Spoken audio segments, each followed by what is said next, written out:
Tujuan dari lahirnya bahasa Indonesia pada saat Sumpah Pemuda pada dasarnya agar bangsa Indonesia itu memiliki bahasa persatuan yang dapat mempersatukan bangsa Indonesia melalui bahasa yang dilatar belakangi oleh banyaknya bahasa daerah yang ada.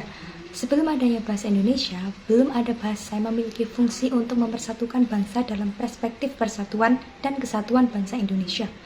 Membagi fase sejarah perkembangan bahasa itu ada dua, yaitu sebelum kemerdekaan dan sesudah kemerdekaan. Sebelum kemerdekaan, bahasa Indonesia berasal dari bahasa Melayu yang sejak berabad-abad sudah dipakai sebagai bahasa perhubungan antar penduduk di berbagai bahasa, bahkan oleh bangsa asing. Bukti awalnya terlihat dari prasasti berbagai Melayu berhuruf Palawa abad ke-7 sekitar abad ke-13. Maksudnya Islam membawa tradisi tulis dalam bahasa Melayu menggunakan huruf Arab yang bertahan hingga abad ke-19.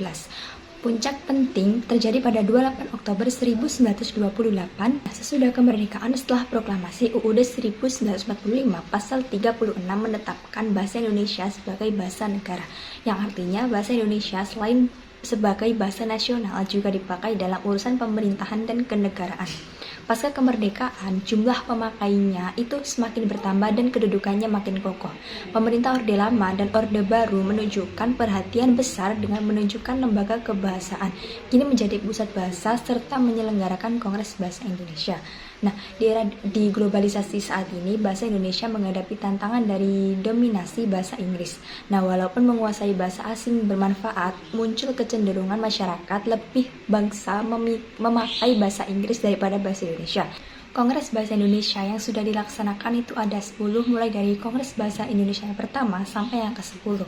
Nah, selanjutnya ada 3 fase, yaitu yang pertama ada bahasa Indonesia sebagai bahasa persatuan. Maksudnya bahasa Indonesia itu diikrarkan sebagai bahasa persatuan pada Kongres Pemuda yang kedua, yaitu pada tanggal 27 sampai 28 Oktober 1928. Melalui Sumpah Pemuda Putri ketiga, ikrar ini membuat bahasa Indonesia diterima luas sebagai pemersatu bangsa, meskipun saat itu masih menggunakan ejaan Van Ophusijen, yaitu huruf O yang ditulis dengan OE. Nah, menurut Krida Laksana tahun 1991, penerimaan ini membuat bahasa Indonesia dipandang berbeda dari bahasa Melayu.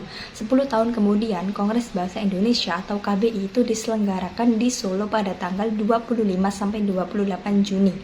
Nah, KBI ini melibatkan para penulis, jurnalis, guru, dan kaum terpelajar. Nah, salah satu hasil pentingnya yaitu Fraksi Nasional di Volksraad yang dipimpin oleh Muhammad Husni Tarim memutuskan bahasa Indonesia dalam sidang dewan. Meski menuai reaksi dari Belanda, surat kabar kebanggaan menilai KBI menandai kesadaran bahasa Indonesia sebagai simbol persatuan bukan hanya politik tapi juga kebudayaan. Selanjutnya yaitu ada bahasa sebagai bahasa resmi. Nah, bahasa Indonesia itu sebagai bahasa resmi negara dimulai sejak 18 Agustus 1945 melalui pasal 36 UUD 1945. Sehari setelah proklamasi, ini menandai pergeseran dari bahasa persatuan menjadi bahasa negara.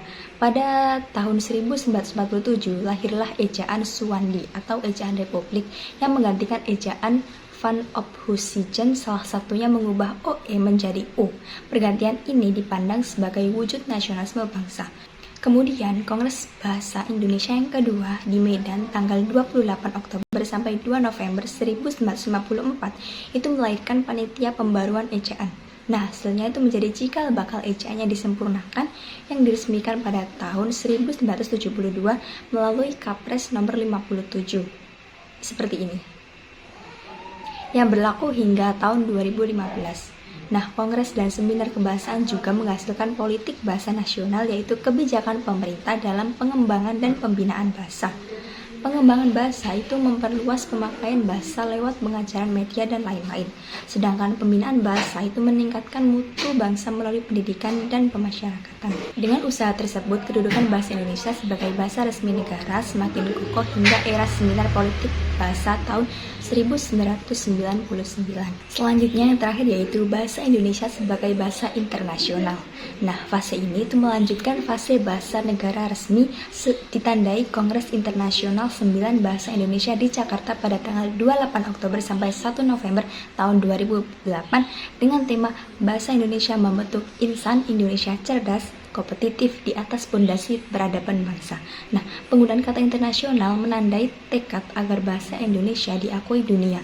Nah, pada tahun 2009 lahir Undang-Undang Nomor 24 tahun 2009 tentang bendera, bahasa, dan lambang negara serta lagu kebangsaan. Pasal 44 ayat 1 menegaskan pemerintah wajib meningkatkan fungsi bahasa Indonesia sebagai bahasa internasional secara bertahap, sistematis, dan berkelanjutan. Untuk mewujudkan hal itu, dibentuk Pusat Pengembangan Strategi dan Diplomasi Kebahasaan yang menjalankan program seperti pengajaran BIPA atau Bahasa Indonesia bagi penutur asing dan juga penerbitan buku ajar Sahabatku Indonesia.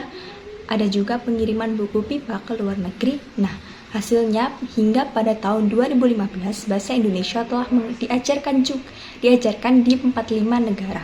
Nah, pemerintah juga bekerja sama dengan berbagai universitas dunia, salah satunya mendirikan pusat pembelajaran bahasa Indonesia di Universitas Bahasa-Bahasa Asing Beijing. Nah, dengan langkah-langkah tersebut, kedudukan bahasa Indonesia sebagai bahasa internasional semakin nyata.